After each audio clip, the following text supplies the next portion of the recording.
저는 녹색당 과기위원 하고 있는 레이저 포인터는 또 실무부를 제가 써보지 않은 네, 하고 있는 김태희입니다.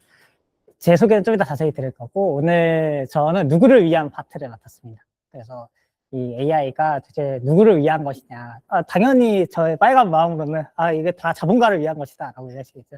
이 환경 측면에서 어떤 문제가 있고 노동, 교육을 보면서 이외에도 정말 많은 문제들이 있지만 이 세 가지 주제를 가지고 좀 AI가 어떤 문제들이 있고 또 어떤 식으로 뭐 사실 좋게 쓰일 수 있다는 말에는 저는 항상 위험이 있다고 생각하는데 그런 면들까지는 한번 다뤄보고 싶었습니다. 네, 제 소개를 좀 드리면요. 제가 어제도 저 시나브로 스터디 막 종강총회 다녀왔는데 항상 사람들이 저한테 하는 말이 뭐 하시는 게 그렇게 많냐라는 말을 정말 많이 듣습니다. 잠시만요. 들어오신 부분이 있어서 이거를 계속 수락을 눌러드려야 되는 체제가 좀 문제가 네. 근데 또 이 수락을 눌러드리면은 이게 발표가 끊기거든요. 이거 어떻게 해야 될까? 고민을 해보겠습니다. 이 얼렁뚱땅이고. 자, 그래서 저 사실 저 전자바이오 물리학과라고 하는 핵의학 학과를 나왔는데 기본적으로 물리학과를 좀 나왔어요. 근데 물리학으로 한국에서 먹고 살려면 반도체밖에 답이 없거든요. 네, 물리학과 졸업생이 50%가 반도체를 하기 때문에. 근데 저는 프로그래머가 됐습니다. 그리고 코칭이라는 일도 하고 있고, 녹색당 과기위원도 하고 있고요. 그리고 제가 각종 단체, 시민기술 네트워크, 자유 오픈소스 예능, 뭐 포스폴, 접근성 코리아, A11I, KR 뭐 이런 데에서 열심히 발표도 하고 활동도 하고 있고요. 그리고 제가 개엄 이후에 헌법을 공부해야겠다 해서 제가 방송대 법학과 시나브로스터 장문부장도 하고 있는데 이 밑에 보시면 제가 이런저런 책들을 쭉 적어놨어요. 제가 폴티라는 곳에서 AI 정책 클럽이라고 해서 AI 책 읽는 모임을 진행도 하고 있고 최근에는 지금 이재명 정부 부총리를 하고 계신 구윤철 씨 AI 코리아를 읽으면서 다들 같이 가슴을 턱턱 쳤었는데 그 내용도 좀 이따 소개해 드릴 거고요. 그래서 좀 오늘 얘기할 내용들도 이런 책들과 제가 봐왔던 뉴스들, 뭐 실제로 써본 그런 경험들, 주변 사람들의 그런 다양한 이야기들로 되어 있고, 또 제가 AI 시민행동 집행위원이라고 속해 있는데 저희 녹색당 과학기술위원회가 AI 시민행동에 정당이기 때문에 저희는 의결권이 없는 창간단체로 참여를 하고 있지만 환경 쪽에서는 저희가 매우 열심히 하고 있습니다. 그거 AI 시민행동이 무엇이냐? 여기 보시면은 AI 시민행동 발족식 했던 사진이 있네요. 보면 정말 뭐 보건 의료부터 노동 창작해서 정말 다양한 단체에서 해서 들어오신 분이 있으니까 수락을 해드리고, 자 여러분 저는 당황하지 않습니다. 항상 자 그래서 정말 다양한 뭐 성평등 등등 해서 소비자 권리 민주주의 해서 등등 정말 다양한 단체 속에서 유일하게 빛나는 기후 환경, 이게 저희 녹색당 과기입니다. 환경 쪽에서는 저희가 가장 먼저 결합을 했고 이거는 체제전환 운동 때 디지털 정의 네트워크가 발제를 하면서 이 워크숍을 제안을 해서 다양한 시민단체들이 결합을 해서 만들어진 단체고요. 여기 기후환경 부담 확대하는 AI 데이터 센터 특별법 통과된 거 알고 계시죠? 이거 반대한다 성명도 저희 공동으로 냈었고, 최근에는 개인정보 AI 활용 법안 반대하는 개인정보 익명화된 개인정보도 아니고 나의 모든 사생활에 들어있는 원본을 심지어 동의도 받지 않고 그냥 개인정보보호위원회 이런 데서 승인만 해주면 마음대로 AI 학습에 쓸 수 있게 하는 법안이 지금 통과되려고 하고 있어요. 저희 국민동의 청원도 열심히 하고 있는 그런 단체입니다. 이런 좀 배경들 속에서 제가 좀 지금까지 AI에 대해서 다양한 글들, 발표들, 뭐 저 스스로 한 것도 있고 이것저것 보면서 얘기했던 것들을 좀 압축적으로 정리해서 전달해드리는 거예요. 일단 그래서 AI가 누구를 위한 것인가에 대해서 얘기를 하려면 AI가 무엇이고 좀 어떻게 변하고 있는가 얘기를 좀 해야 됩니다. 사실 AI라는 말이 너무 버즈워드를 하고 하죠. 지나치게 그냥 우리 마케팅, 저희 AI 활용해서 뭐 만들었습니다. 근데 까보면은 별거 없고 뭐 그런 경우도 있는데 사실은 원래 AI가 원래 넓은 개념이에요. 처음 뭐 1950년대, 70년대 뭐 이런 때 AI라고 하면 우리가 지금 쓰고 있는 컴퓨터 프로그램 같은 것들 다 AI라고 했습니다. 그래서 구글 및 AI죠. 워드 AI입니다. 옛날 사람들 기준에서 그런 거예요. 왜냐면 우리가 손으로 치던 타이핑 같은 걸 하는 거를 이제 프로그램을 할 수 있게 되잖아요. 근데 옛날엔 그런 것들이 다 AI였단 말이에요. 그런데 지금 우리가 그런 것들이 문제라고 하는 것이 아니고, 물론 그런 것들도 문제예요. 하지만 우리가 지금 문제라고 하는 것은 일단 1번, 알파고 이후에 다들 이세돌을 알파고가 이겼을 때 엄청난 충격을 받고 무슨 테슬라가 자율주행을 한다 하고 이제는 너무 보편화돼서 그 모든 곳에 있는 광고 추천 알고리즘 이런 것들을 머신러닝, 신경망 기술이라고 하는데 이런 것들이 한 10년 전에 알파고 충격 이후로 엄청 떠서 그때만 해도 이게 AI였어요.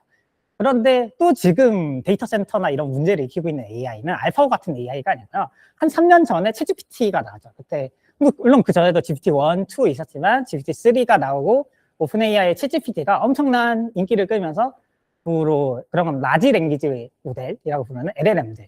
이때부터 이게 문제가 됩니다. 라지가 문제예요. 좀 이따 환경에서도 얘기하겠지만 그 규모가 엄청 커지기 시작했고 이제는 우리는 막 이런 것만 생각하죠. 혼자 뭐 채팅하고 얘기하고 그런 것들만 생각하는데 이제 에이전트와 피지컬 AI가 문제가 됩니다. 일단은 이 LLM이 채팅을 하면서 막 말로 뭐 시키는 것만 생각하잖아요. 뭐 대화하고. 그런데 그것만 문제가 아니고 이제 AI는 일을 할 수 있습니다. 뭐 어디 파일을 읽어오고 뭘 쓰고 뭘 만들고 스스로 검색을 하고 조사를 하고 내가 일을 해서 퇴근하기 전에 일을 시켜놓고 나면 8시간 동안 이거 혼자 돌 수 있어요. 좀 이따 환경에서도 얘기하겠지만 이게 좀 환경 영향에 큰 문제가 되는 원인입니다. 근데 이런 에이전트로 끝난 게 아니고 인간은 예를 들어서 여러분 그 AI가 막 대화 한번 하는데 우리 500ml 뭐 이런 얘기 뒤에도 하겠지만 근데 예를 들어서 유튜브 영상 보는 것도 그 정도로 탄소를 많이 쓰거든요. 그런데 유튜브는 나 혼자 보잖아요. 내가 혼자서 막 500개의 영상을 동시에 볼 수는 없잖아요. 그런데 이제 AI 에이전트가 군단을 만든다고 얘기합니다. 에이전트 군단. 여기 보시면은 창을 4개를 동시에 띄워놓고 개발자들이 최근에 제 지인은 한 번에 500개를 돌린다는 얘기를 한 적이 있어요. 그래서 한 번에 500개를 돌린다고? 제정신이야? 근데 한 명이 하나의 영상을 한 번에 한 개밖에 못 봐요. 에이전트도 혼자서 500개를 볼 수 있습니다. 500개가 동시에 돌아갈 수 있는 거예요. 1000개도 돌아갈 수 있고. 그게 또 지금 에이전트 군단이라고 하는 거예요. 피지컬 AI. 피지컬 AI는 쉽게 말해서 로봇입니다, 로봇. 그래서 막 지금 구인철 부총리와 대한민국 정부가 피지컬 AI에 엄청 역점을 두고 발전을 하려고 하고 있는데 피지컬 AI 올인하겠다는 말도 했거든요. 근데 이것도 잘 모르시는 분이 많으세요. 그래서 막 아틀라스나 이런 것들처럼 공장이나 심지어 조선소 이런 것들 승용공들의 그런 데이터를 뽑아내가지고 이런 피지컬 AI 로봇을 만들겠다고. 그래서 우리 저출산 시대에 일할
아까 됐는데 빨간색. 지금 같은 거 치우면 될것 같아요. 다른 마이크.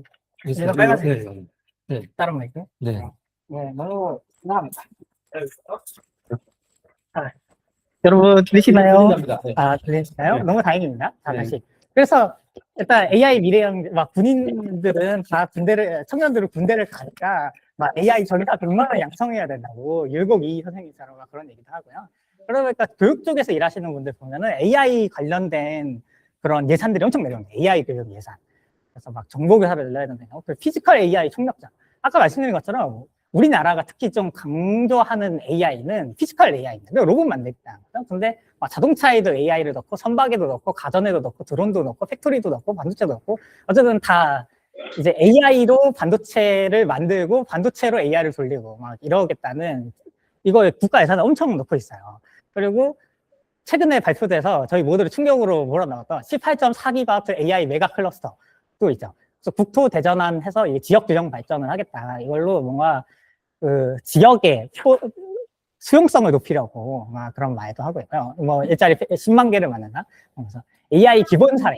AI 기본 사회라고 하면은 뭔가 원래 기본 소득 이런 것처럼 원래 기본 사회를 좀 뭐 시민기술 네트워크나 이런 거에서는 AI로 얻은 초과 수익을 뭐 기본소득을 준다 이런 것도 지금 알트만도 얘기하고 그런 것도 있지만 기본적으로는 안전한 AI 만들고 모두의 접근권을 보장했다. 최근에 오세훈 씨가 그래서 서울 청년들한테 공짜로 AI 사용권을 주겠다 뭐 그런 얘기를 했죠. 모두가 평등하게 가난해도 AI 쓸 수 있는 세상을 만들겠다 이런 정책이고요. 그리고 그래서 내가 이거 어떻게 보면은 우리 진보적이야라고 하는 그런 느낌의 그런 것들을 가미해가지고 결국에는 그 회사가 뭐냐, 이 AI 기업들을 그럼 살려줘야지 성장을 해야 분배를 할 거 아니야. 해서 규제도 완화해주고 세제 혜택도 주고 예타도 면제해주고 행정도 간소화해주겠다라고 하는 것이 약간 이재명 정부 AI 정책의 솔직한 묘사입니다. 이거는 제가 막 악의적으로 묘사하려고 한 게 아니고요. 이거를 보면 어떤 분들은 가슴이 뛰실 거예요. 아, 우리 정부 진짜 잘하고 있다. 네, 그래서 이런 방향이고, 그래서 아까 말씀드린 것처럼 이게 제가 날조한 게 아닙니다. 이거 AI 기본사에 천명하는 이재명 정부 기대감 폭발, 세계에 선도할 수 있는 잠재력, 피지컬 AI. 그리고 최근에 발표된 18.4기가와트 AI 데이터 센터를 전국에 이렇게 막 만들겠다는 계획도 있고요. 그리고 최근에 AI 기본법에서 각종 규제들을 1년 연기해주기로 했어요. 원래는 이거 3년 연기하려고 했는데 너무 반발이 심해가지고 1년만 연기하기로 했는데, 그래서 지금 각종 규제들 하겠다고 했지만 지금 또 유예가 되어 있는 상태죠. 네, 이것이 약간 AI의 현재, 그리고 AI 우리나라 정책의 방향들입니다. 그럼 뭐가 문제가 있냐?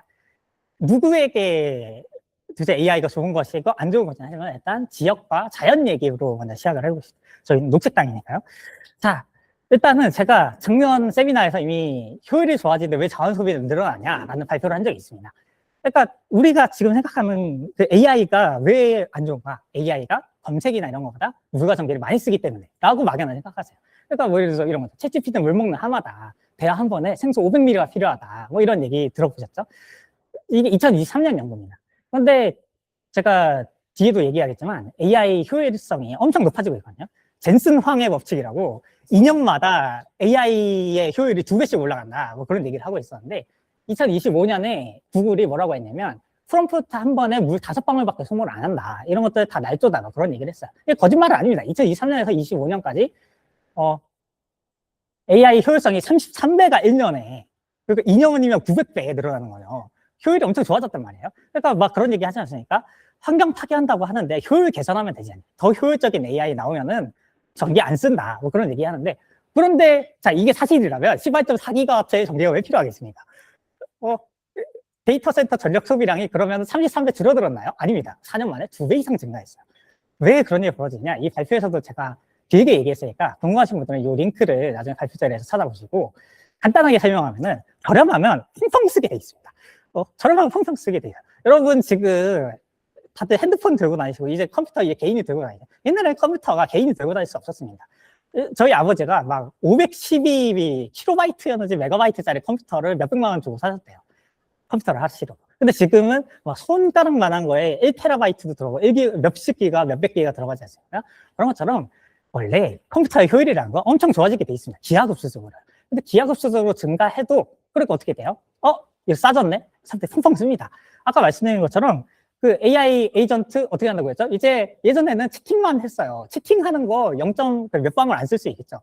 그런데 에이전트가 9시간 동안 혼자 돌아가고 500개의 에이전트를 혼자서 돌릴 수 있으면은 효율이 좋아져봤자 소용이 없죠. 네, 그런 문제인 겁니다. 그래가지고 자, 이런 분이 나왔어요. 이분이 뭐냐면 전 세계에서 클로드 코드라고 하는 거를 가장 많이 쓴 1위를 한국 사람이 AI 우리나라 빨리빨리 선진국 아닙니까? 그래가지고 이분이 15억 토큰을 써가지고, 토큰이 뭐냐면 한 단어거든요. 그러니까 AI가 혼자서 독백을 15억 단어만큼의 생각을 한 거예요. 이 사람 한 명이 1년 동안. 그러니까 유튜브를 어떻게 혼자서 그렇게 보고 있을까? 그런데 AI는 가능하다. 수백 개 에이전트 돌리면 되니까. 그래서 이 15억 토큰이 어느 정도면 5억 원어치를 이 사람이 쓴 거예요. 근데 그 5억에 예를 들어서 이게 전기세가 포함된 거라고 하면 당연히 이 한 명이 5억 원어치를 쓸 수 있다라고 하면은 이게 얼마나 자원 소비가 폭증했을지 좀 예상이 가시죠. 그런 문제인 겁니다. 그래서 그 개인이 채팅 몇 번 하고 막 포스터 몇 개 만든다고 지금 생기는 문제가 아닌 거예요. 이런 것들을 기업이 장려하고 있기 때문에 생기는 문제입니다. 자, 그러면은 이거에 대해서 막 제가 최근에 AI 시민행동에서 메가 클러스터 발표하고 나서 집행위 할 때 무슨 얘기가 있었냐면, 그런데 환경 쪽에서 그렇게 입장이 있는 건 알겠다. 그런데 지역 균형 발전해야 되는데 지역의 입장도 생각을 해야 되지 않냐? 라는 의견이 있었어요. 그러니까 이런 느낌입니다. 이재명 대통령이 이번에 메가 클러스터 발표하면서 서울에 지금까지 데이터 센터 지었는데 서울이 아니라 지역에 짓겠다. 지역 주도 한국형 AI 혁명 완수하겠다. 라고 얘기하면서 이게 실제 주민 인터뷰거든요. 이게 해남, 전라남도 해남의 솔라시도에서 인터뷰를 실제로 한 거예요. 김옥자 선생님께서 큰 기업 들어온다니 우리 자녀들, 손주들 일자리가 많이 생겼으면 좋겠고 화재에 나갔다면 고향에서 지냈으면 좋겠다. 약간 이런 사람들의 마음을 AI 데이터 센터가 1만 개 일자리를 창출한다고 하면서 지역 균형 발전한다라고 얘기한 건데, 근데 뭐 반도체는 몰라요. 근데 우리는 AI 데이터 센터 얘기하고 있으니까 실제로 해외에 데이터 센터가 많이 있고 우리나라에도 데이터 센터가 이미 있으니까 일자리를 창출하는지 실제로 보면 돼요. 실제로 조사를 해보면요. 이 말이 누가 한 거예요? AI 데이터 센터 업체 사장이 한 말이에요. 그러니까 그 시민단체분이 한 말이 아니고요. 업체 사장이 한 말이거든요. 그게 뭐라고 하냐면 데이터 센터는 단위 명령당 가장 적은 일자리를 창출하는 불명예스러운 평판이 있다고 그런 얘기를 하세요.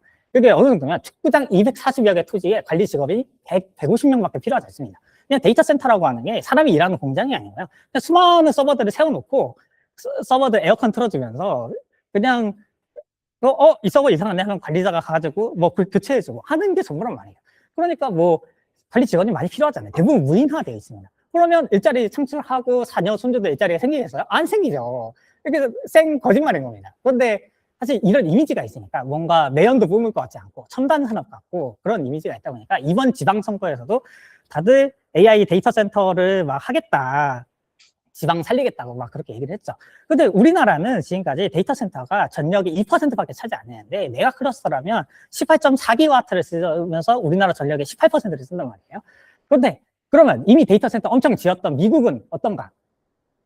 보이시죠? 거부 운동을 하고 있습니다. 거부 운동. 이게 미국에서 트럼프가 AI 규제 법안에 바이든 때 있던 걸 다 없애버렸어요. 근데 세상은 해결의 변증법처럼 모든 것이 반동에 이루어지지 않습니까? 그 규제를 풀어버리니까 무슨 일이 생겼냐면 미국인 64%가 데이터 센터를 빠르게 짓는 거에 반대하게 됐어요. 왜? 그 사람들이 뭔가 정치적 이념 때문에 AI를 반대하는 게 아니고요. AI 데이터 센터가 지어진 지역에서 미국의 민영화된 전기가 데이터 센터들이 우리 이거 전기 사가겠다 하고 경쟁이 벌어지니까 무슨 일이 벌어졌습니까? 전기요금이 폭등했습니다. 그래서 AI 데이터 센터가 지어진 지역에는 전기요금이 10에서 30% 올라간다는 통계도 있어요. 그러다 보니까 이런 데이터 센터 반대 운동이 엄청 조직화돼가지고 이게 다 액티비스트 그룹의 숫자거든요. 엄청난 조직화가 이루어져가지고 지금 이 주민 반발이 그냥 몇 명의 주민이 반발하는 게 아니라 조직화된 그런 교육 프로그램도 있고 그런 단체들이 있다 보니까 1,300억 달러 규모의 데이터 센터 75건 이상이 취소가 됐어요. 그러다 보니까 이런 여론을 등에 업고 지금 미국인 77%가 반대하니까 버니 샌더스나 이런 진보적인 사람들은 빅테크 과도제에 맞서서 공세적 조직화를 해야 된다 해가지고 데이터 센터 건설을 유예하는 모라토리엄을 하자 그런 얘기를 이미 미국은 하고 있는데 한국이 세계에서 가장 데이터 센터에 반대하는 사람이 조금 볼 겁니다. 미국은 77%잖아요. 우리나라는 11%입니다. 네. 그런 차이 정도는 그래서 좀 알고 가셔야 되고요. 그러다 보니까 이런 거부 운동이 보여주듯이 이미 이런 문제들이 엄청 많은데 그러면 너희 환경운동가들은 그런 거 짓지 말자는 거냐. AI 하자면 물론 저는 안 짓는 것도 맞다고 생각해요. 왜 안 짓는 게 맞다고 생각하냐? 아까 말씀드린 것처럼 AI 에너지 효율이 33배 1년 동안 상정했다고 했죠. 그 말은 지금부터 제가 타노스를 해가지고 제가 맨날 이 얘기를 하고 다녀요. 1년마다 데이터 센터를 절반씩 없애는 거예요. 절반씩 없애면은 AI를 1년마다 16배 쓸 수 있습니다. 33배가. 근데 뭐 데이터 센터를 어떻게 1년에 2배씩 늘리겠어요. 사실 이게 말이 안 되는 건데 그럼 왜 그렇게 하느냐? 데이터 센터 있는 회사들이 더 많은 돈을 벌어가니까 너도 나도 데이터 센터 지어서 그걸 돈 벌려고 하는 거지 우리 더 많은 AI 쓰기 위해서 발전하기 위해서가 아니에요. 그러니까 이게 사실 속도의 문제입니다. 기하급수적 성장 하라고 해요. 1년마다 16배씩 성장해도 큰 거 아닙니까? 그런데 굳이 그 효율을 높이는 방법이 아니라 데이터 센터를 더 짓는 방향으로 계속 가려고 하니까 좀 문제가 되는 거죠.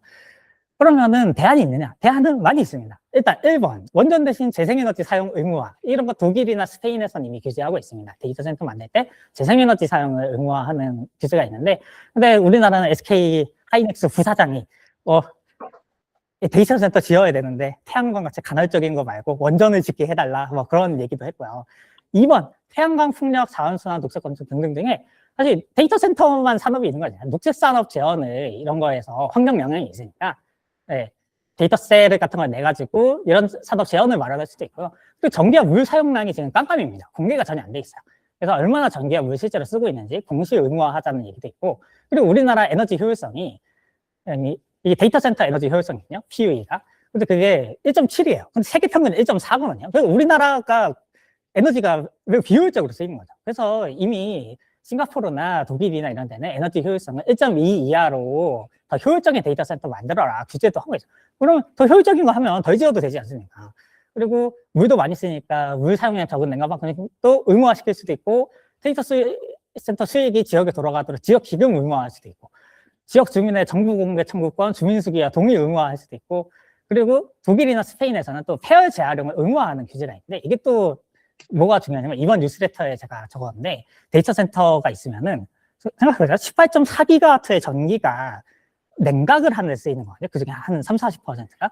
그 말은 열을 밖으로 빼낸다는 거고, 자, 에어컨 실외기 앞에 있으면 어떻죠? 덥잖아요. 그럼 데이터 센터 주변은 어떻게 될까요? 데이터 센터 주변은 9도에서 4도, 2도까지 온도가 올라갑니다.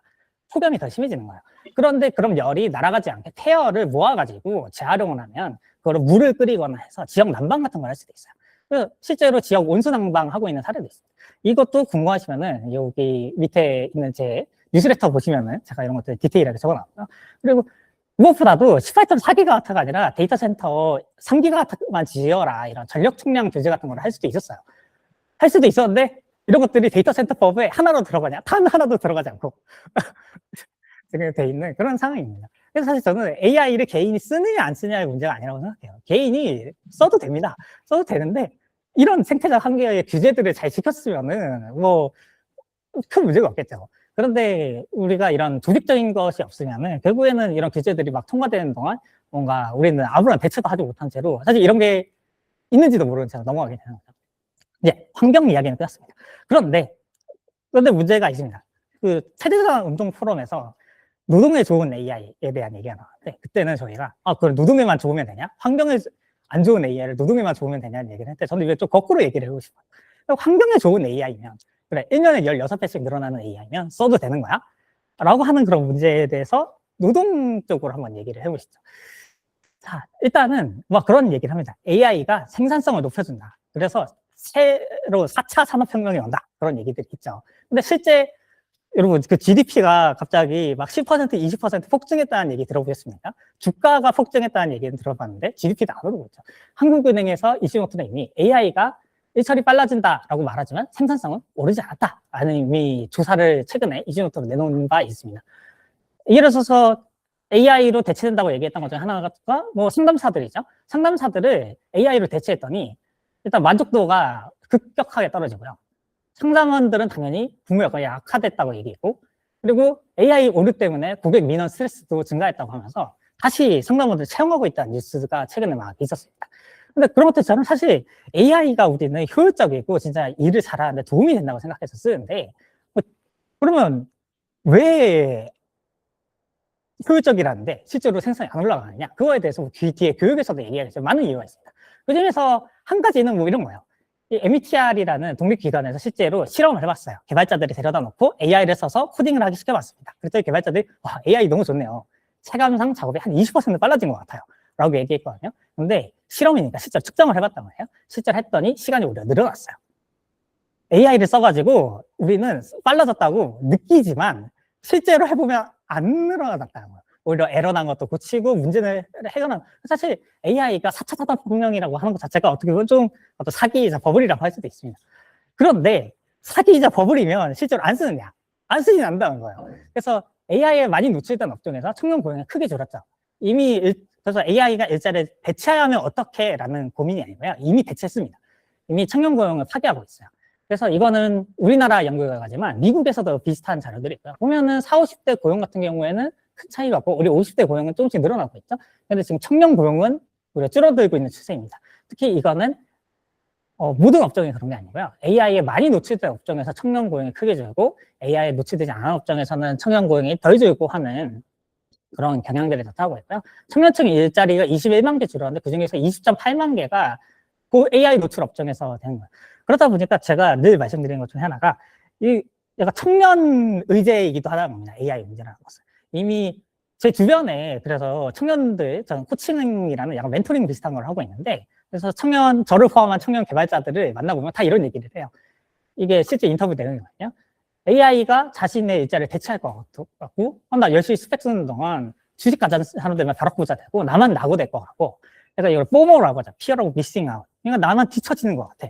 아, 나도 AI로 자기 개발을 해서 이 시대에 따라가는 거야 되는 거 아닌가? 그런 불안들과 불만들이 지금 조금씩 쌓이고 있는 거예요, 실제로. 그런데 그러면은 그런 방법밖에 없는가? 일단 뭐 뒤에서도 제가 얘기를 하겠지만 교육 쪽에서 AI가 그래 실제 일에 도움이 될 수도 있어요. 도움이 안 되는 부분들이 있지만 도움이 될 수도 있는데 근데 그러면 무조건 사람을 대체해야 되냐는 겁니다. 이것도 체제전환 운동 포럼에서 네, 발표하셨던 분 얘기가 제가 엄청 인상적이어가지고 그때 스크린샷을 찍어놨는데요. 뭐 예를 들어서 우리가 생각하는 거예요. AI 때문에 일하는 사람이 필요 없어. 다 잘라야 돼. 라고 생각하잖아요. 근데 기술이 새로 나오는 건 지금까지 항상 있었던 일 아닙니까? 그러면은 뭐 새로운 가능성도 많이 있단 말이에요. 뭐 예를 들어서 그래 그럼 주 40시간 뭐하러 근무해? 맨날 나라 주 40시간 말고 막 주 4일째 이런 거 하면 나라 망한다고 하는데 그럼 이번 기회에 주 4일째 할 수도 있고요. 아니면은 일을 하더라도 같은 시간을 일을 해도 좀 더 편하게 일을 할 수도 있죠. 아니면 일하는 방식을 바꿀 수도 있습니다. 내가 예전에는 이런 식으로 일했는데 AI를 이용해서 일하는 방식을 바꿀 수도 있고 그것 때문에 예전에는 우리가 할 수 없는 일이었는데 뭐 예를 들어서 AI를 이용해서 개발을 못하는 사람이 개발할 수 있게 된다든지 이런 것처럼 새로운 일을 할 수도 있어요. 근데 마치 자본은 이런 것들이 그냥 AI가 발달했으니까 사람을 잘라야 돼 라고 하는 그 해고의 명분으로만 쓰고 있으니까 아까 말씀드린 이런 현상들이 벌어지는 거예요. 이런 문제들도 한번 생각해 보시면 좋을 것 같고 이거의 경우에는 체제전환 운동 영상이 있으니까 나중에 발표 자료로 공개해 드리면 한번 또 보셔도 좋을 것 같아요. 자 그러면은 네 뭐 이렇게 얘기를 했습니다. 근데 그래서 왜 AI를 썼는데 생산성이 안 올라가는 걸까요? 그리고 또 한편으로 그럼 노동자한테 좋은 AI면 가냐라는 얘기도 할 수 있죠. 그거에 한 가지 전 중요한 예시가 되는 게 교육이라고 생각을 했습니다. 제가 또 코칭이라고 하는 교육업에 종사하고 있기도 하다 보니까 이 교육 쪽에 제가 AI 논문들을 계속 읽어왔는데 그거를 읽다 보니까 AI가 왜 생산성을 높여주지 못하고 이 나라를 지금 이 꼴로 만들고 있는지 보여주는 증거들이 꽤 많이 있었어요. 그 중에 하나가 이런 겁니다. 제가 요즘 AI가 도입되고 나서 동료분들이랑 얘기할 때 저런 말을 진짜 많이 들었어요. 이게 막 젊은 사람들만 하는 게 아니고 나이 드신 분, 경력이 많으신 분들 막 그래요.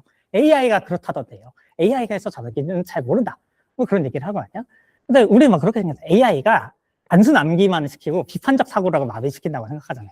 근데 사실 AI는 비판적 사고도 마비시키고요. 단순 암기도 마비시켜요. 그러니까 옛날에 기기적 지식을 주입하는 게 문제라고 했는데 이제 기기적 지식을 머리에 주입하지도 않고 비판적 사고를 하지도 않아. 그럼 어떻게 해요? 외주화를 시키는 거예요. 그래서 실제로 AI를 사용해서 글을 쓰게 한다든지 검색을 하게 한다든지 공부를 시킨다든지 그래서 이 논문은 제가 하나만 얘기를 들었지만 이런 논문들이 엄청 많거든요. 그것들을 보면 다 레퍼토리가 비슷해요. 내가 기억이랑 사고를 외주화하다 보니까 일단 내 활성화가 줄고요. 자기가 쓴 글인데 기억을 못해요. 자기가 쓴 게 아니니까 기억을 못하는 거죠. 그런데 더 문제는 뭐냐면요. 최근에 AI 연구들이 이런 것들을 계속 발견하고 있는 패턴 중에 하나가 글의 다양성이 떨어진다는 겁니다. 사람들 생각이 비슷비슷해져요. 여기는 에세이 쓰는 거에 대한 논문인데 제가 오늘 아침에도 논문을 또 하나 봤어요. 거기에서는 AI를 사용한 연구 질문 같은 것들을 보면은 연구자들의 생각이 점점 비슷해지고 AI를 활용한 논문들의 다양성을 보면은 그리고 연구 방법이라든지 이런 것들이 기존의 패턴을 그냥 답습하는 거에 불과해진다는 거예요. 그러니까 이 발전이 떨어지죠. 당연히 내가 이거 내가 한 건가 하는 소유감도 떨어져요. 그렇기 때문에 AI를 썼는데 왜 회사에서 생산성이 오르지 않을까? 생산성이 오른다는 건 창의적인 혁신이 있어야 되는 거잖아요. 기존에 하던 거를 똑같이 하는 거는 창의적인 혁신이 아니잖아요. 그런데 그러다 보니까 AI를 써도 생산성이 안 오르는 게 너무 당연한 얘기입니다. 근데 그러면은 AI 무조건 안 좋은 것이냐? 그건 또 아니야. 이건 또 엔트로픽에서 한 연구거든요. 그러니까 AI한테 그래서 저희 개발자들이 하는 것처럼 코딩을 짜게 할 때 AI한테 그냥 다 시켜. 그러면은 끝나고 나서 시험을 보잖아요. 그러면은 39%죠. 가장 빨리 끝냈는데 19.5분 만에 빨리 끝냈어요. 그런데 이해도가 떨어지죠. 그러면은 당장은 어떻게 해도 또 무슨 문제가 생기냐면 그러다가 갑자기 에러가 났어. 무슨 문제가 생겼어. 뭐 일을 하다 보면 문제가 생기잖아요. 그럼 문제를 고쳐야 되는데 AI랑 같이 삽질을 하면서 고치니까 19분이 아니라 지금 31분이나 걸렸죠. 시간도 너무 오래 걸리고 그렇게 삽질을 하는 동안 나는 잘 모르겠는데 AI한테 제발 이거 좀 고쳐봐 라고 하다 보니까 시간도 오래 걸렸지만 이해도도 떨어진 거예요. 그런데 이 엔트로픽 연구니까 AI에 대해서 희망적인 결론을 하고 끝내겠죠. 그래서 나온 게 뭐냐면 그래서 AI한테 또 다양한 얘기를 했는데 예를 들어 이 코드 이 부분이 뭐야? 하고 질문을 던진다든지 아니면은 이 AI한테 코드만 짜주는 게 아니라 그 코드 짜준 거를 나한테 설명도 해줘 라고 하는 집단 아니면 또 이런 것들을 코드 만든 거에 대해서 계속 질문을 던지면서 내가 나 이런 부분들은 이런 거 같은데 이게 맞아? 하는 식으로 계속 AI랑 대화를 하듯 쓴 집단들은 이해도도 높아졌지만 그러면 업무 시간이 느려졌냐? 약간 이런 이해를 하느라고 그냥 5분 정도밖에 시간이 느려지지 않았어요. 오히려 이런 삽질하는 사람들보다 훨씬 빨라졌죠. 그러니까 사실은 이런 것들에서 약간 그런 연구들이 말하려고 하는 건 AI를 현명하게 쓰면 좋다는 거예요. 근데 AI를 그냥 주면 사람들이 현명하게 쓰게 될까? 그거에 대해서 매우 큰 의문이 생기죠. 네. 그래가지고 실제로 이게 제가 막 아까 말씀드린 것처럼 AI 불신자라고 저는 동료분들한테 불리거든요. 그러니까 내가 편향될 수 있잖아요. 그럼 AI를 적극적으로 도입하려고 한 사람들은 어땠냐라는 걸 봐야죠. 나는 AI와 공부한다라는 책을 이 살만 칸이라는 선생님이 쓰였어요. 그래서 빌 게이츠한테 후원도 받고 하시는 약간 전 세계에 아주 큰 무료 교육을 만들겠다 하던 이 선생님이 AI를 나는 비판적 사고를 유도하게 해야겠다. 뭐 소크라테스식 질문, 맞춤형 학습을 통해서 24시간 맞춤형 튜터를 이분 인도 분이시거든요. 전 세계 평등하게 제공하겠다고 막 이런 AI 교육의 비전을 가지고 나는 남들과 다르다 하시고 이걸 딱 시도를 했어요. 근데 실제로 어떻게 됐느냐? 사용률이 15%에 불과했어요. 그리고 부유한 학생들은 AI한테 많은 도움을 받았는데 가난한 학생들은 별로 도움이 안 됐어요. 왜 그랬을까라고 하면은 가난한 학생들이 컴퓨터가 없어서가 아니에요. 빌 게이츠가 컴퓨터도 사줬거든요. 그런데 무슨 문제가 있었냐면 그 학습이라고 하는 거를 우리는 그냥 예시 공부하는 거라고 생각하잖아요. 그런데 AI가 설명을 해주고 맞춤형 질문을 해줘도 학생이 공부를 하고 싶은 동기가 부여되지 않으면 학습을 할 수가 없는데, 근데 그 동기부여라고 하는 건요, 선생님이 해줄 수 있는 거예요. 선생님은, 물론 그 모든 선생님이 다 해주는 건 아니죠.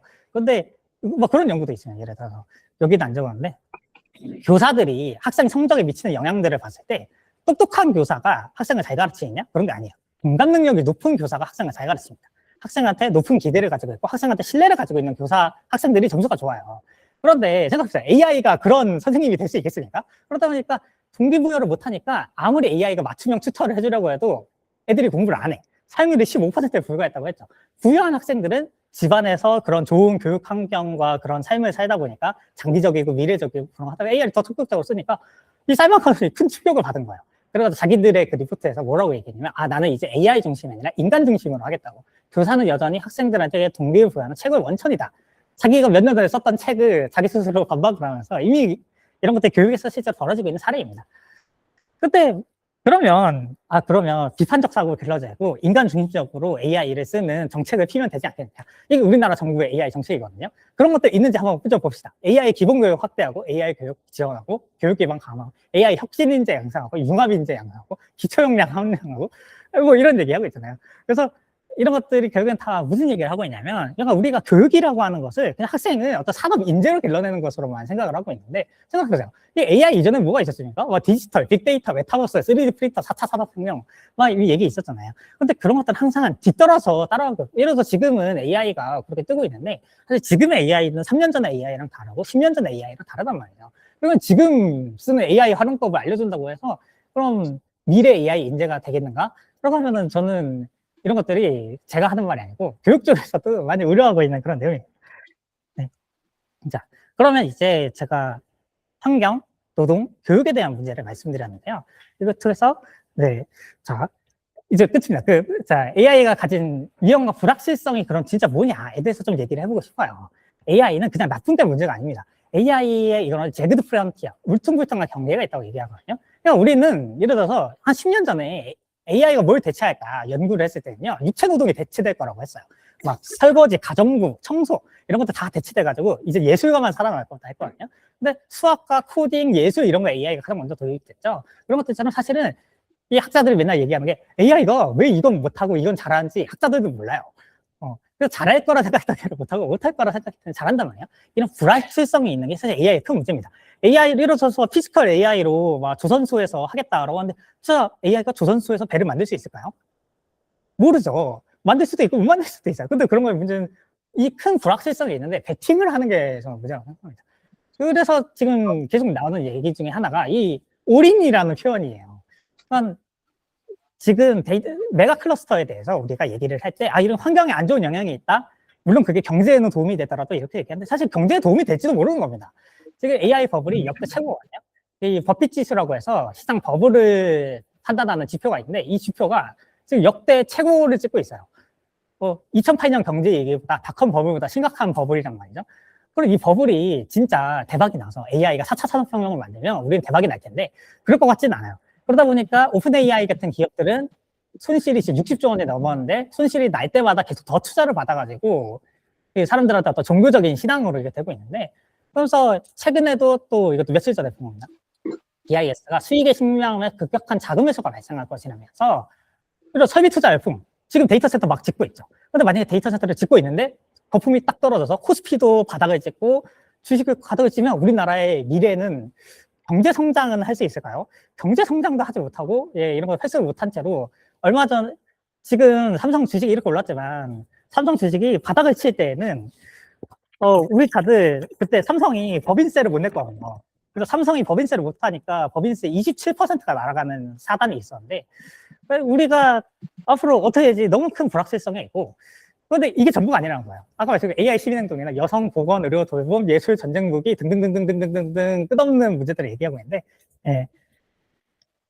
또 이게 되더라고요. 그러니까 하여튼 이렇게 많은 문제들이 너무나도 많다. 그래서 여러분이 이 녹색 정치가 도대체 이게 자본가한테 좋은 것은 맞을까? 뭐 이런 생각을 해보면서 누구를 위한 대안을 말해야 될지 한번 좀 다들 고민해 보시면 좋고, 예, 저희 과기 뉴스레터에 제가 더 자세한 이야기도 적어놨고 계속 새로운 이야기 올라오고 있으니까 잘 안 보이실 텐데 greengeektv.com이거든요. 예, greengeek하고 인터넷 치시면 나오니까 구독도 부탁드리고 또 많은 질문 부탁드립니다. 예. 얘가 평소에 오픈소스 하드웨어랑 소프트웨어에 네. 요즘은 이제 중국이나 이제 동남아권에서 요즘은 이제 중국이나 동남아권에서 네. 그 하드웨어들이 많이 나오고 양산이 되고 있잖아요. 네. 근데 이제 이런 IoT 기기들 또는 웨어러블 스마트 기기들의 가장 큰 문제가 지원이 끊깁니다.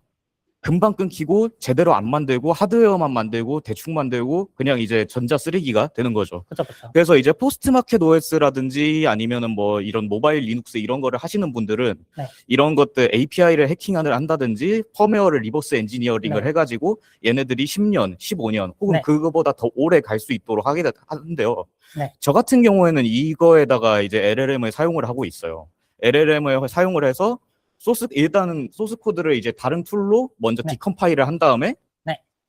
그거를 이제 LLM을 이용해서 수많은 텍스트를 이제 한 번에 서브 에이전트로 분석을 해서 다시 이제 자본가들한테서 뺏어오는 그런 작업을 하고 있는데요. 그렇죠. 근데 약간 이게 하다 보면은 이게 윤리적으로 괜찮은 건가 그런 의문은 들어요. 왜냐면은 아시다시피 LLM이 데이터 세트의 출처 자체가 우리가 불법적인 곳에서 많이 수집한다는 건 이미 알고 있잖아요. 그렇죠. 근데 그것도 그렇고 학습시키는 데 사용하는 것뿐만이 아니라 이거를 돌리는 거, 그러니까 API 서버를 호스팅하는 데 드는 이런 사회적인 비용, 기술적인 비용 또는 자원 이런 것들에 대한 윤리가 괜찮은지 혹은 이거를 우리가 피할 수 있는 방법이 현실적으로 있는지 좀 궁금합니다. 사실 그쪽에 대해서도 매우 좋은 질문인 것 같고, 사실 오늘 발표에서 다루지 않았으면 제가 자유 오픈소스 단체를 하고 있다 보니까 자유 오픈소스 진영에서도 뭐 그런 얘기합니다. 자유 오픈소스가 사실은 어떻게 보면은 IT의 공산주의 아니겠습니까? 그래서 자유 오픈소스 진영에서도 예를 들어서 AI에 쓰이는 지금 소프트웨어뿐만 아니라 뭐 하드웨어, 칩이나 이런 것들도 오픈소스로 만드는 거 얘기도 하고 있고, 근데 또 말씀하신 것처럼 그런 것들을 우리가 그러면은 그 과정에 AI를 사용한다든지 아니면 또 그 AI 학습에 사용된 정보들을 어떻게 할 것이냐라는 그런 문제들이 있는데, 그러다 보니까 자꾸 AI 사회화 얘기가 나오는 거죠. 그런 것들을 특정 국가나 특정 기업이 독점하는 것이 아니라 공공이 그런 것들을 소유를 하고 그런 것들이 오픈소스 개발자나 이런 것들을 통해서 결국에는 사실은 이 지적재산권이라는 누가 소유하고 있는 패러다임으로는 이 수많은 사람들을 뭐 예를 들어서 인터넷 게시글의 그 저작권을 한 명 한 명한테 다 인정해 줄 수도 없잖아요. 그러다 보니까 그런 것들을 공공이, 국가가 아니면 사실 이 국가를 넘어서 어떤 세계가 어떤 데이터셋 같은 걸 걷어가지고 재원을 마련을 하고 그런 것들을 통해서 공공이 AI를 만들자라는 그런 제안들도 있는데, 다만 제가 그런 거에 좀 우려스러운 면은 뭐냐면 그런 것들이 일단 오픈소스가 되지 않으면 나라를 뛰어넘는 협력은 좀 불가능할 것 같고요. 근데 그게 만약 국가가 독점적으로 하는 지금 우리나라의 소버레인 AI 같은 정책이 되면은 결국에는 그거를 국가가 기업 지원해주는 용도로 쓸 수 있을 거라는 우려도 있고요. 그러다 보니까 말씀하신 것처럼 그런 문제들을 해결하기 위해서 보통 사회화를 얘기하고 오픈소스 진영에서도 AI를 거부할 게 아니라 오픈소스 걸 탈환을 해야 된다. 기업이 자기들이 공공의 거를 마음대로 가져가서 자기들의 프라이빗한 거에 가둬두는 게 아니라 다 공개하게 해야 된다. 라고 얘기는 하고 있는데, 근데 사회대전환 연대회의 토론, AI 토론에서 권영국 대표님께서 그런 얘기를 하신 적 있어요. 근데 미국 기업인데 한국이 어떻게 사회화를 하나요? 라는 얘기를 하신 적 있어요. 근데 사실 저는 그거에 답이 그래도 좀 있다고 하면은 세계의 다양한 정치들이 연합을 해서 해야 된다고 생각하는데, 예를 들면 아까 말씀드린 그 데이터 센터 반대 운동이 저는 그 예시가 될 수 있다고 생각합니다. 우리나라에 18.4기가와트를 지으려는 이유가 사실 우리나라에서 쓰려고 하는 게 아니거든요. 지금 미국에서 아까 말씀드린 것처럼 데이터 센터 반대 운동 때문에 데이터 센터 건설이 엄청 취소됐어요. 그러다 보니까 그거를 한국에다 짓겠다라는 겁니다. 그렇기 때문에 우리나라에서 데이터 센터 반대 운동을 잘 하고 그런 것들이 정치적으로 잘 되면 미국이랑도 협상을 해서 그런 것들 좀 더 공개하는 걸 압박할 수도 있고 라는 것이 낙관적 경우고요. 그런데 다만 그게 현실적인가? 그러면 저는 현실적이진 않을 것 같습니다. 왜냐면 우리나라 정치에서도 지금 녹색당도 그렇지만 지금 AI 반대하는 운동의 세력이 그렇게 크지 않기 때문에 어떤 방향은 사회화 쪽으로 가야 될 것 같고요. 오픈소스와. 그런데 그것이 현실적이냐? 현실적이진 않지만 그것도 포기할 수는 없다. 정도로 정리할 수 있겠습니다. 그렇게 생각합니다. 세부적으로 조금 더 여쭤볼 게 있는데요. 세부적으로 좀 더 여쭤볼 게 있는데요. 근데 그렇게 오픈 소스화를 하고 공개를 하고 모든 거를 이제 투명하게 운영을 한다고 해서 AI가 기본적으로 가지고 있는 그 한계가 없어지진 않는다고 생각하거든요. 그러니까 사실 AI를 돌리는데 가장 크게 저희가 어려운 점이 뭐냐면은 고성능의 컴퓨터, 특히 GPU죠. 그렇죠, GPU 더 세부적으로 들어가면 VRAM인데 이 VRAM이 많이 장착된 그래픽 카드를 구한다는 게 사실 일반인으로서는 상상하기 어려운 일이고, 근데 이거를 이제 생각을 하다 보면 결국에는 외부 API 서버, 그러니까 기업이 독점하고 있는 API 서버에다가 결국엔 비용을 내고 우리가 토큰을 받아오게 돼요. 근데 이거를 해결할 수는 거의 없지 않나 해가지고 상당히 요즘 고민입니다. 사실 저는 그거는 충분히 해결될 수 있는 문제라는, 저는 속도의 문제라고 생각하고요. 지금도 여러분 사실 AI 기술이 엄청 발달해서 이제 젠마포 이런 거 로컬에서 일반 컴퓨터에서도 돌릴 수 있는 정도로 성능이 나왔는데, 그게 프론티어 모델이라고 부르는 최신 모델을 자꾸 사람들이 쓰고 싶어 하니까 그런 거지. 사실 이런 모델들도 예전에 돌리던 거에 비하면 성능 꽤 괜찮습니다. 그래서 어떤 사람들은 지금 아까 말씀한 젠슨 항의 법칙이 돌아가고 있잖아요. 그러면 4년만 지나면 이런 비싼 모델들이 컴퓨터로 들어온단 말이죠. 핸드폰에서 들어간단 말이죠. 그러면은 사실 그런 것들은 거대 데이터 센터를 자꾸 우리가 짓고 필요로 하는 것은 자꾸 그런 최신 모델이 아직 효율적이지 않은 그런 모델들을 자꾸 어디에서 돌리고 싶어 해서 그런 것이지, 그런 문제는 해결될 수 있을 것이다 라고 하는 입장들도 있죠. 근데 말씀하신 문제가 실제로 존재한다고 하더라도 사실 그런 것들을 그래서 공공의 데이터 센터나 이런 것들 지어서 해결할 수도 있을 텐데, 다만 저는 데이터 센터 매년 절반 부숴야 된다고 생각하는 사람으로서 사실 로컬 쪽에 앞으로 이기기를 기대하는 것이 더 낫지 않을까라는 생각이 있습니다. 뭐 그렇습니다. 말씀.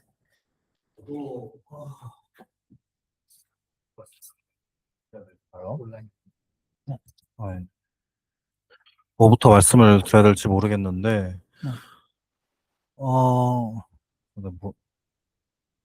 이제 아까 교육에 대해서 이야기를 하실 때 봤던 게 뭐였냐면, 이제 칸 아카데미 누구냐, 무슨 칸인지 그 사람 또 이제 AI 써보니까 안 되고 AI 하는 게 다 비슷비슷해진다 이런 거를 쭉 자료로 제시를 하셨는데, 그거에 대해서 되게 공감을 많이 하고 되게 잘 보여주셨다 생각했던 게, 옛날에 알고 지내던 지인 중에 AI 하는 사람이 있어가지고 봤는데, AI 산업 스타트업을 하는 사람이 있어서 봤는데, 이 사람이 한다는 것 자체가 자체적으로 AI를 개발하고 이런 게 아니고, AI 모델을 API 서버에서 API를 따와가지고 그 모델을 그대로 쓰는 대신에 그냥 파인 튜닝이라고 하는 그거를 조금 이제 커스텀을 해서 파인 튜닝하고 강학습하고, 커스텀이라는 것도 사실 그냥 프롬프트 쳐가지고 너 이거 해라고 명령을 하는 식으로 하는 거잖아요. 그러니까 우리가 사실 AI 문제를 다루려면 AI가 뭔지를 이해를 해야 된다고 생각을 하거든요.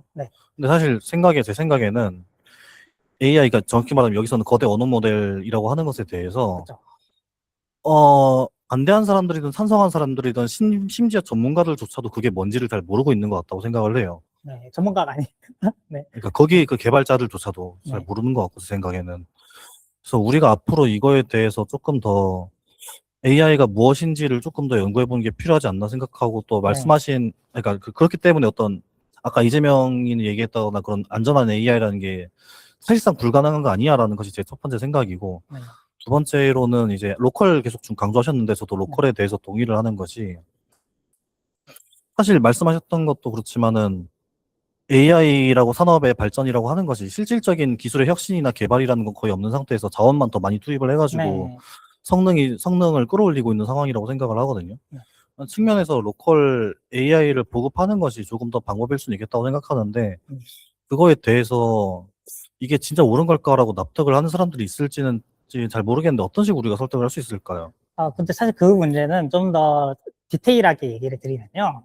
사실 좀 더 복잡한 문제입니다. 로컬 AI로 한다고 해서 문제가 해결되는 건 아닐 수도 있다고 생각해요. 근데 오히려 로컬 AI를 예를 들어서 기업들이 많이 주장을 하거든요, 생각보다.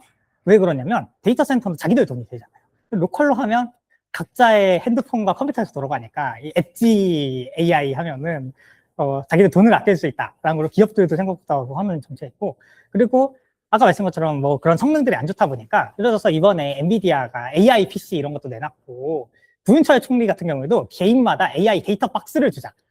개인마다 AI 컴퓨터를 하나씩 사줘가지고 같은 식으로 하면 사실 그러면은 이제 그 데이터 센터가 한 곳에 몰려있냐 분산되어 있냐의 차이가 되는 거죠.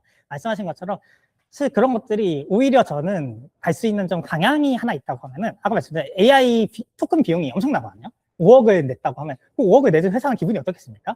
네, 그러다 보니까 요즘은 오히려 토큰 값이 너무 비싸니까 회사들이 너희 AI 작작 써라 뭐 그런 압력이 있어요. 근데 이게 지금 버블 때문에 그런 거지, 기본적으로 자본주의는 돈을 아끼려고 하는 욕망이 있기 때문에 지금의 이 버블이 좀 끝나고 나면, 크게 한번 무너지고 나면 AI도 좀 더 덜 쓰려는 욕망이 생길 텐데, 제가 걱정하는 건 뭐냐면 이미 데이터 센터를 지어버리면 그게 안 통한다는 거죠. 데이터 센터 이미 지어버렸으면 그럼 계속 쓸 거 아니에요? 그러니까 데이터 센터를 못 짓게 해서 이 버블이 무너질 때까지 견디는 것이 저희 투쟁의 방법이라고 저는 생각합니다. 근데 그러면은 설득을 할 필요가 없어요. 데이터 센터가 없으니까 어차피 자기 컴퓨터로밖에 못 돌려요. 네. 좀 그런 문제라고 생각합니다. 네.